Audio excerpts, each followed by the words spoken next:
Hi guys, welcome back to TheDiviShow. You're on episode number 17. आज हमारे जो guest हैं, his work is mostly inspired by Nathdwara.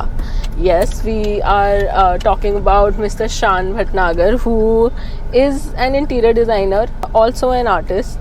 उनकी बहुत सारी beautiful paintings, they are just out of this world. He has worked with clients like Isha Ambani, like the royal family of Jaipur, the royal family of Udaipur. So many art exhibits, so many conferences, so many presentations. How has he done it and what intrigues him? And probably we'll take the spirituality path a little bit here and ask him how come his muse became Krishna and what inspires him to do this kind of work and do it so beautifully. I'm going to meet him for the first time and I'm very, very excited. So stay tuned and I'll see you in the end. Bye.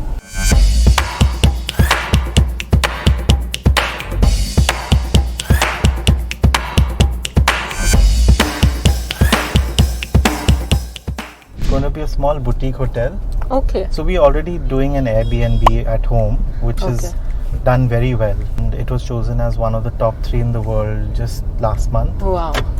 By the CEO Brian, and it's in the new ad. So when you open the app, it's you see that ad of these 3. One is in London, one is in Mexico, and this is the only one in Asia that they chose.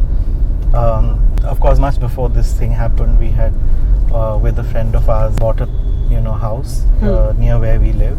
Yeah. And now we are converting that house into a boutique hotel. Wow. Is that the flamingos that you're painting? Is that the same one? House. That's your house? Yes, that's where we live. Wow. It looks amazing, I must say. Yeah. The new one is still, the civil work is going on right now. Okay. I mean, the basic structure is still the same of the house, but we've changed a lot of like inner walls and some of the flooring, and of course the bathrooms are all much bigger and new. So the basic structure is the only thing that we've kept from the place. Okay. But rest of it, of course, there's many additions, and we've broken most of the inner walls. Yeah. Wonderful. Let me welcome you on the show. I think we spoke a little bit about the previous work that you've been doing. Yes. But the work, it reflects so much about your passion for, Nathdwara, and you were telling me a lot of Krishna stories portray very beautifully. How come that became your inspiration to begin with? I'm not. I mean, I wouldn't say that I'm very religious, as in I don't check all the boxes of being a Vaishnav, I guess. But in my own, heart and description of, I call myself a devotee of Krishna, because I'm really kind of attracted. I feel a lot of love and warmth when I'm in Nathdwara, especially in Nathdwara and Govind Dev Ji. Wow. It's been something that has always been very close to me. More than the temple and of course the other things is the aesthetics that really inspire me there a lot. It's very subtle, it's not in your face, it's very, very, very detailed. It's, like even if it's a mala, it's every petal is flowered, then it's not just a mala where you take the flowers and you just, kind of thread When them. was like the first time you went to Nathdwara? Actually very late in life, in college. So I was studying in Germany, and we were going to Udaipur for a holiday. Okay. So my Nani and Dadi, we were taking them for a holiday to Udaipur. Okay. So it was on that trip that I first went there, and I was really, And it was immediate? Immediate, yeah. Wow. It was immediate. There is some connection, I'm sure, of the past, where I also had little Laddu Gopal Seva in my university with me. So it was something that I've always done, but never in so much detail. I was very inspired. Then I read up a lot. I can't do anything without knowing the background and the history and why and what. So then I did an extensive research and I read, and now I do a lot of talks on Nathdwara as well. Okay. Oh, wow. What's the first thing that you do when you reach there? When I reach there, I feel very at home. I love, it's like you step back in time. When you're in Nathdwara, na, it's like you're back in the 16th century, 17th century. Nothing has changed. The shops are still the same. The Itrwala who's sitting there, it looks like his shop has never changed. And his the other guys who sell the poshaks and other things, it really feels like, so when I go there I feel very at home. I love the olden era, and I feel like, wow, this is like a time machine. Of course, the first thing that I do is do darshan of Krishnaji and Ladle Lal, and that's what I look forward to. And sometimes I do seva there. That's most of your, like, is like meditation for you? Yes, I really feel, you're right, it's actually like meditation. Like for me, constantly doing something is meditative, as in something that I love. So if it's painting, then it's also meditative. If it is doing seva or making a mala or doing the saj, or that is also meditative. So I don't have to sit in one place to meditate, but I find that process also very meditative. It's like my me time. I usually go to Nathdwara alone because nobody in my family really wants to go there. They find it too crowded or too many people, or their focus is more on the holiday in Jaipur and this. But so I like to go on my own, or with people who are really fond of that whole madness. What is your creative process like? Does that include going to Nathdwara first and then portraying something on the canvas? Yeah, actually I would say that it is true. I go there and that is my main source of inspiration. So I recreate the darshan that I've had on canvas. So only the darshans that I've seen so far are the ones that I've been able to paint. So is that your eye captures all the details, or you take like a picture? What is the You can't process? take pictures, so you have to leave your camera, phone, everything outside. So definitely it is things that you see and observe, and then come back out and sketch and write and remember. Luckily with Nathdwara there's a lot of research, a lot of various books and very good things that you can find on Nathdwara and its various darshans. I also follow the Pranalika, which is the the daily seva kriya. So I know that on this day this is what he's going to wear, on this day this is what the shringar will be like. So a lot of times that helps to recall what you see. Wonderful. What's like bhakti and all for you, and what should it not be? What on a personal stance, there is something that I don't believe in, and there is a set of principles that I believe in when it comes to God.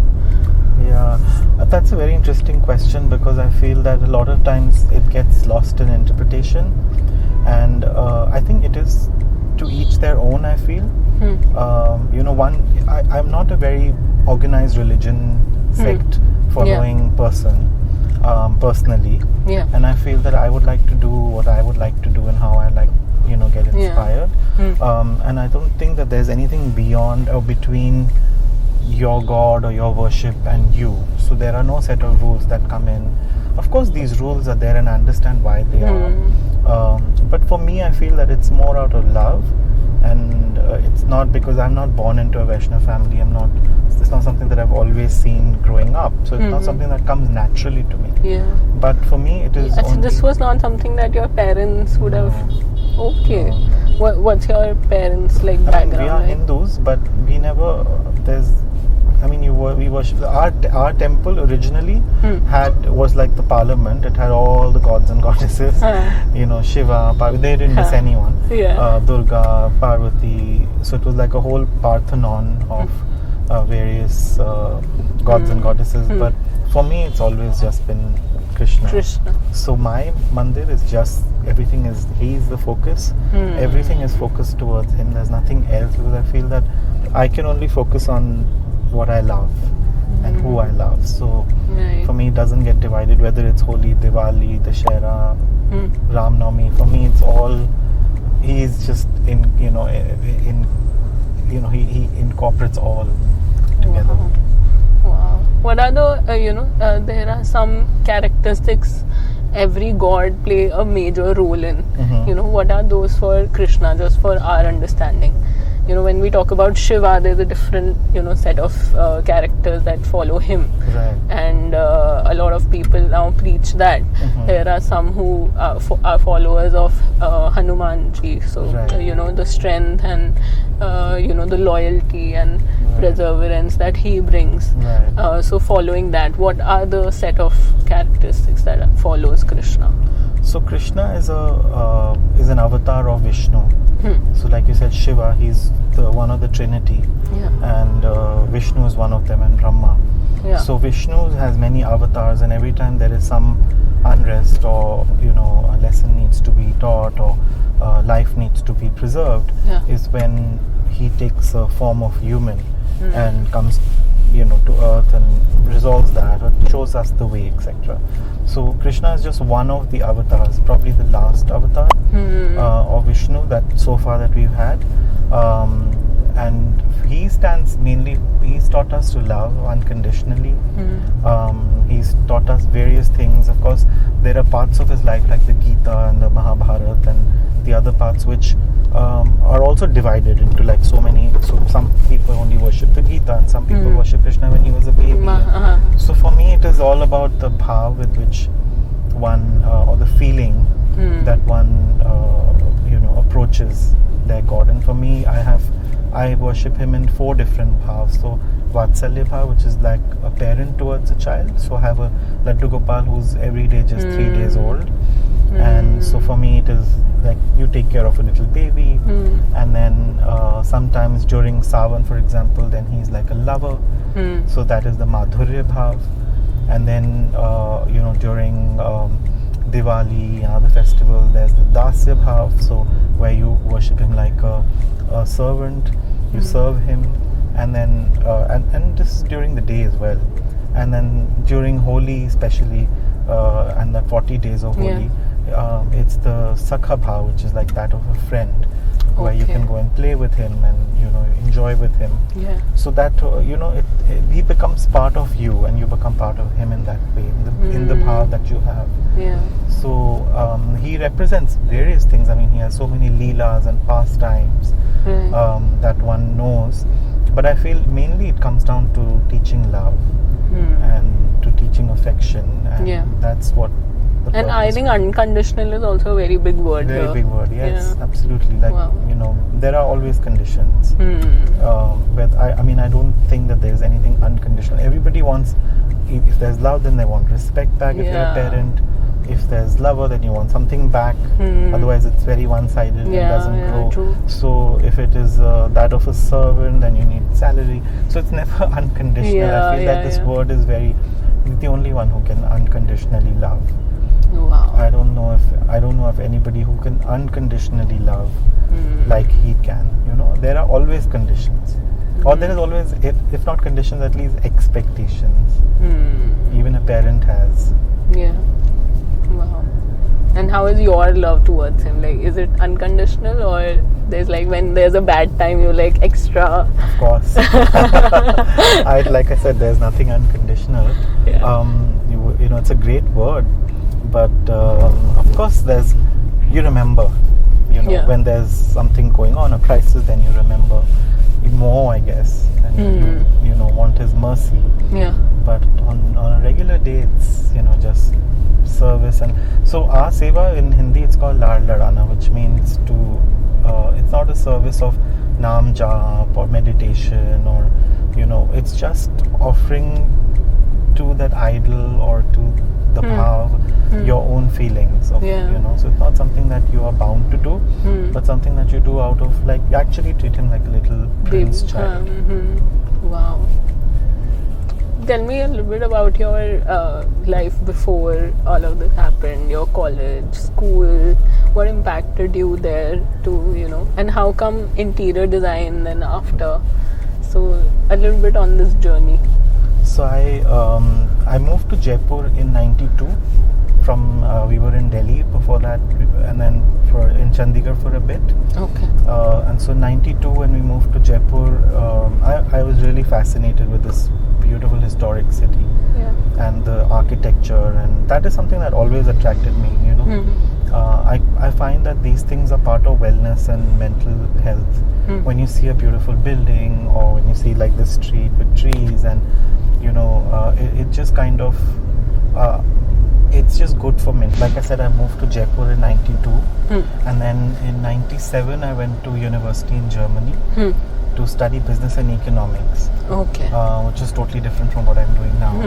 But at that time, that is what I thought I wanted to do. And also, I had my cousins who were studying abroad and had, you know, all chosen business and such subjects. So like, naturally, this is what is something that I would like to do. So when I went to Germany, did another course, which was another minor in history, in European history, and that was really interesting, where I could travel to different parts of Europe to study. So like the Sistine Chapel, and it was mainly about the Holy Roman Empire. So, you know, various parts of like that region we could travel to and see these places for in person. So that really inspired me to be there. And I started painting while I was more seriously when I was there. So what was your inspiration back then? That time, you know, you'd be surprised, but I would only use, like right now my paintings are very colorful. But at that time, because I was living in Germany, I guess the place where you live really you know, plays a big role and influences you. So I was using only a lot of whites and greys and blacks, because it would snow there and these would be the colors that one would see. So that time I was doing more landscape. And then I came to you know, once for summer break, and then I did this whole series on Rajasthan, and I called it Homage to Rajasthan. And I did these very colorful, huge canvases of buildings from Jaipur and other Jaisalmer and other places. And that show, I had that show in my small city. It was called Schwäbisch Gmünd, a small town in Germany, where I had this show, and it was a super hit. So I sold almost everything, and 3 or 4 of the paintings were bought by the mayor. So it was in the townhouse, which is called the Rathaus in Germany. And so that gave me a big boost, you know, to continue to paint and take it more seriously. Of course, I didn't major or minor in art, but I could, you know, paint there and have this show, and that really gave me a lot of confidence. What mindset were you in before this? You know, I was always artist. I mean, I was always inclined towards art from the beginning. From childhood, I remember I used to paint and draw and sketch. But I never thought that. I always used to think these are just hobbies. They're not professions. I don't think that anyone can professionally. I don't know. You know, I never had met an artist who was living that kind of. You know, my impression of an artist was very different. And going there and studying and going to museums and going to the Louvre and going to the Pergamon and all these other, you know, gave me a lot of exposure and insight. And you know, obviously a lot of information and inspiration to take it up more seriously. But having said that, I still came back and joined a corporate setup, and I worked there for almost a year or so. Oh man. How is that like? I enjoyed it, you know. I actually enjoyed it. But I used to still look forward to coming home. This was in Jaipur itself? This was in Jaipur. I moved back to India. And I started working in Jaipur. And once but I used to look forward to coming home and painting. And by that time I had also been to Nathdwara. That process. That process. And already so I used started. to paint for myself. I mean, I made this huge painting that hangs in my house now for myself. And the first time that somebody wanted to buy was Miss Swati Piramal. It was her nephew's wedding, and they were in Jaipur. And they wanted to, you know, they'd come home. My mother has a store. She's a designer, and a friend had brought them home. So she had loved that painting, and she said, "Can we buy it?" And I said, "I don't sell. This is for my personal use." She said, She kept pursuing it, and then she said, "I would like to borrow it for my nephew's wedding as a backdrop." So Amjad Ali Khan and his sons were performing. This was at the Rambagh. This was back in 2002, I think. And she said that I would use it as a backdrop, and then I would return it after the wedding. I said, "That's she'd invited us Okay. for the wedding. Before that, I had a few. There was no WhatsApp at that time. Just Messenger and email. Yeah. She said that somebody wants to match their outfit to that outfit Backdrop. of Govind Devji. Okay. And that somebody turned out to be Neeta Ambani. Wow. At that time, she wasn't so famous because at that time, Yeah. her father-in-law Dhirubhai Ambani was the ones who was on the cover of many magazines, etc. So she was. I didn't know what she looked like, or Mukesh Ambani. There was no Instagram, and they weren't really that popular at that time. My father was. So I met her at that wedding, and she was dancing in front of that painting and all that. And then we got on talking, and that's how I, was introduced to them. Wow. And I have, a couple of paintings that they have of mine, as well as that project. One project that I did for them recently. Wow. They are big time appreciators of art. That's for sure. And Krishna, and especially Krishnaji. Wow. And they are big devotees. They also are, part of the board of director trust of the temple of Nathdwara. So that is their family deity as well. Wow.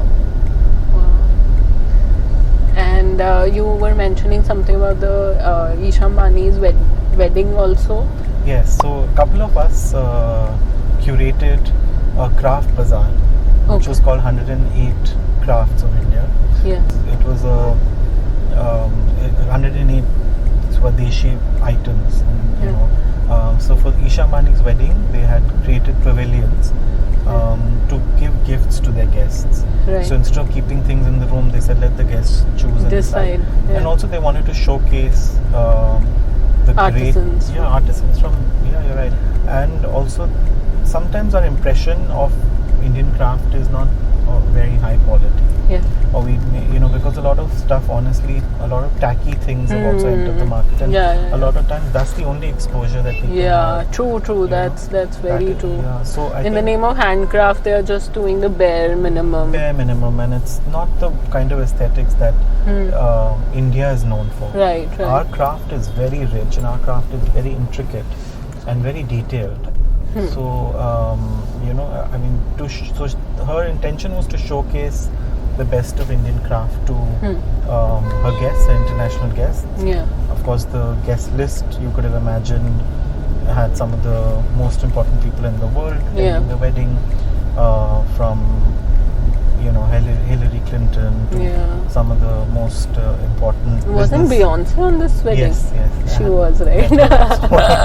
And met her at that Swadesh Bazaar. Yeah. So it was really an opportunity for us as well as curators to showcase and highlight and give center stage to our craftsmen. Right. Like you met all these artisans who will be so you curated the whole thing. Wow. With a lot of other curators who specialize in their own field. So there was somebody from the south who helped with the tanjos, with the kanjivarams, with the craft from there. There were people in the east, there were people in Gujarat, there were people here. There were people, specialists from different parts of the country who were in touch with the craftsmen, who work with these crafts and helped curate this really magnificent show. Wow. Even for us, I mean, we sometimes feel we're immune to seeing Indian craft and Indian products, but it was an eye-opener even for me to see so many beautiful things that are still being made. We have an impression that these things were made in the past, and there was so much patience and craftsmanship at that time. But I think that even now, these amazing crafts exist, and they are being used. So it was really amazing. I mean, of course, the crafts included jewelry, which is very popular from Rajasthan. Yeah. Wow. How do you think will the artisans community grow? What should budding artists should pursue? There is a big change, I feel, right now in India towards a positive direction in terms of art and craft. Thanks to people like the Ambanis and other people who are giving good platform, as well as I feel Instagram and social media, where there is a lot of emphasis and towards Indian craft. Not all craft, but there is, like for example, the Kashmiri shawls. Yeah. They have great patronage. Pashmina, the kanis, the jamawars. They have great patrons still. Yeah. There is a lot of people who buy leather, people who buy handicraft in terms of furniture, and that's exported out as well. So there are a lot of crafts that are still very prominent, and I feel at this time there's a lot of change and a lot of exciting things happening, and this will grow for the next. This will grow. The only sad part is that a lot of the craftsmen's children, because these are all orally transmitted, there are no schools where you can go and learn blue pottery, or there's no school where you can go and learn jadao, or there's no school where you can go and learn gotapatti, etc., or weaving a Banarsi sari. So it is passed on from father to son. So that process I feel is not happening at the moment, because a lot of the youngsters don't want to become craftsmen. They would rather get bank jobs, they would rather do something else than become a craftsman. So I feel that somewhere we are also in the process of losing. But there are people who are still holding on, and there are, if there's a demand, then there will be a supply. So if the demand is for cheaper, less, more machine made, less handmade, all that, then obviously the craftsmen won't have, they won't be able to sustain. True. So what they are competing against is totally ballsy, because machines can make this not at all the same, but it would look a lot more cheaper than it will be cheap for sure, and would look shabby, but people would buy it for the aesthetics of it. And comparing your art with that, I feel that's the most difficult thing an artist would be going through in this age. Earlier it was, I think, fairly simpler, because machinery was not at a notch, but it would be so difficult at the moment. It is sad, but it is the truth. That there are machine made, and a lot of things are getting, and people also wearing these things once or twice. So earlier these things were passed on, they were heirlooms, and you would wear several times, and then you would pass it on to your daughter, or to your children. So nowadays people also, it's all about quick fashion. So they wear it once and people have seen it, they don't want to repeat it. So that way, they don't want to spend too much money on something which they'll only wear once. And handmade is expensive, more expensive at least than machine made, but there's a huge difference. True. So true. I have a couple of questions from Meenakshi. She is a budding artist. Hi, I'm Meenakshi, an artist and a graphic designer. So I have few fascinating questions for you. My first question is, how do you achieve the perfect symmetry pattern in the handmade background of your art? And the second question is, your artwork lasts for an extended period. Can you share the secret of long-lasting material pasting? And my third question is, I have noticed the golden eyes are a recurring theme in many of your artworks, featuring god and goddess. What is the significance behind the golden eyes in your art pieces? Thank you. I basically call this segment a Main Khamakha segment, saying that Main Khamakha, I'm asking you questions, and someone from the industry or someone who actually live a life similar to yours should be asking you. So yes. Thank you for your question. The perfect symmetry, I make khakas, I make stencils, which I make with on butter paper, and then I make these holes, then use a cloth to trace them. So it's not a stencil where I use spray paint or anything, but just for an ishara, just for an indication. So sometimes when there's a repetition of pattern on the backdrop, then I use that to trace the backdrop and then color it in. It is how traditionally, it's not something that I invented, but it is something that traditionally as well was always used on either wall frescoes or on when you print, for for example, before you do Gotapatti, there is a similar indication that you print so that the Bhuta is similar. And so it's called a khaka. It is an old ancient technique of making symmetrical patterns. So that is something that I also make and use. I make my own khakas, and my initial sketch is what I use for the rest of the symmetrical pattern, if there is one. And as far as long lasting, obviously these, my intention is that they last for hundreds of years. One has to use very good quality canvas, very good quality raw material, paints, thread, because I stitch on canvas. My paintings are more three-dimensional, so I use very good quality raw material. There are textures as well.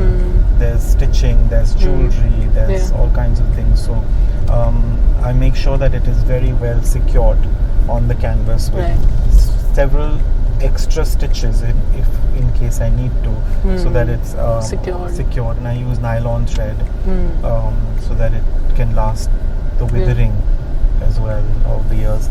And the golden eyes, it's interesting that you asked me this. Before my earlier paintings, from 2001 is when I moved back to India, to about 2004 or 5, I used to paint Krishnaji's eyes with white and black, like how you generally, have, and even in the miniatures, that's how he's portrayed. I went to Nathdwara once after that, and then I had a sort of a conversation, and he's like, "You're painting me totally wrong." So I was standing behind in the Dolti Badi, where the big area where you have darshan of Krishnaji, and I luckily got a spot right at the back, actually, the sea of people in front of me. But I could have a very clear glimpse, and I could have darshan for several minutes, and I had this conversation, and he said, "You're painting me totally wrong." And I'm very angular, my eyes are not black and white, they're gold and black. And I actually noticed them for the first time that time. And that's when I came back and I started using gold eyes. So they're actually gold polished eyes that I get. And when you go to Nathdwara, you should notice the eyes. They're actually gold. And his nails and his toenails are all gold as well. They don't use white. They don't use it. Wow. I feel your observation and attention is also very rock solid, because mostly, if I share like three questions in a go to people, they're like, okay, let me revise this again, and they don't remember it as often, but you caught it in a go, and then I think that is one of your characteristics that would help you as an artist also, capturing it all in a go and then laying it all down. I get a photographic memory. I need it. I swear, with the new generation, it's so difficult to retain stuff because we are constantly, scrolling through, and entertainment is 30 seconds now for us. Yes. So this is a very good skill set, a different skill set altogether. I have a couple of word associations, so I'll say a word. Sure. And you can tell me whatever it makes you feel. Spirituality. Important. For me, it is important to be spiritual. It's something that gives me peace of mind, connects me to my goal and purpose. It reminds me of why am I here. Right. Nature. Nature is wellness. I think we are surrounded by it. We are also part of it, and we need to conserve it, preserve it, take care of it. Muse is Krishnaji. Everything for me, even when I do my interior projects, I feel there's so much to explore. There's so much in there that even without the obvious, there's so much that one can use from Nathdwara, from Krishnaji, in terms of my own creative process. My contemporary projects, as well as my projects that have a little bit of Indian modernness, are all inspired by Krishnaji. Maximalism. That's who I am. That defines me. I feel that I don't like the Hong Kong airport look, where everything is very straight line, glass and steel, and it's not conducive to our environment. You have to see where you are from. And for example, in Morocco, when you go every house has these arched doors and a courtyard, and then they have their zillage, their tile work. They have a little water body in the center. That is a characteristic that is important, because everything that is made architecturally has to be conducive to its environment. In earlier times, or any haveli that you go to in the wall city or wherever, even in Delhi, or or Chettinad havelis, mansions, they all have a set pattern or set layout. It's like you can close your eyes and go to a haveli, and when you enter, there's the Mardana courtyard. On the right will be the Baitak, on the left will be a little office space for where you sit down on the floor with a little slanting desk, and you do your hisab kitab. Then after that, there will be another courtyard, which will be the Janana courtyard, where the women of the house will be working, cooking, and cleaning utensils and other things, other festivals, rituals, religious stuff that will go on in that courtyard. And then furthermore, if you may have other courtyards. So every space has its own character. Yeah, and it's very conducive to our environment, because an open courtyard is very good for this hot weather. Now we live in very closed spaces with glass. And I'm seeing these new homes, and they have so much glass which traps the heat. 9 months in a year in Jaipur, it's hot. So our homes are not, and if you see the windows in the old city are very small, because they're almost like they vacuum in the air, the wind. So it's like the architecture was made in a way, architecture was designed, and your space was designed in a way that it would suck in the air, and it will make the place seem breezy, and there'll be a lot of cross ventilation, etc. So, but nowadays no one thinks of cross ventilation. There's big windows, big sealed windows. We are totally dependent on air conditioning. So it is, I feel that we're not true to our heritage and weather. So it's good. It's great to be modern. I mean, we are just crossing the Neela House, and it's an old building, but it's very modern if you ask me in today's context. This one? Yes, this one. And it's got these beautiful pillars. It's got a courtyard in the middle. Plants. So many plants, very wide, very contemporary. So things don't have to look contemporary to be contemporary. They don't have to look like they should solve a purpose. They should solve a purpose. A sloping roof is helpful where it snows, so that the snow is easily droops down. So in the hills, when it rains so much and when it snows so much, it's a requirement. But you don't really need a sloping roof in Jaipur, because you actually need to contain the water, and you need to harvest it, and it doesn't work for us, the sloping roof. So I guess everywhere the architecture plays a very big role, and we are trying to ape something that is not conducive, not correct for our environment. But so I guess maximalist is what India is. If you go to any old place, any old haveli or palace or mansion, you will see every wall, every square inch is covered. And I can't take India out of me and my heritage out of me, and I'm very inspired by it. I have I'm unapologetically maximalist. But I think there is a key there. You have to know how to balance it. You can't go overboard. True. Two of the most, the one that I have seen and I appreciate are Johari and Native. They both are on the lines of maximalism, but it's so just aesthetically pleasing that you want to spend your time there and be in that space for a longer duration. You gave me an example of the airport, and I'm immediately like, people are waiting for 2 hours and they are just bored because all they have to do is stare at glass.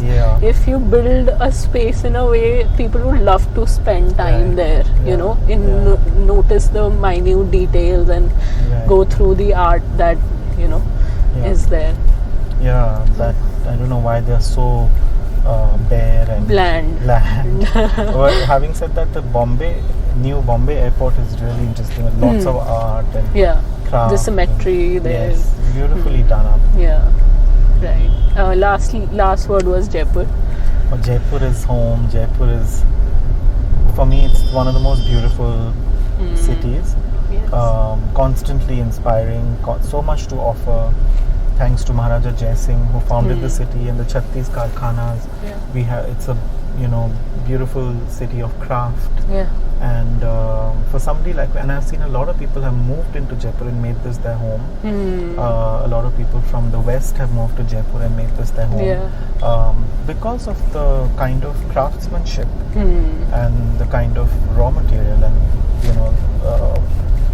the easily available access to, and people's acceptance as well. And people's acceptance. It's a beautiful city with beautiful people.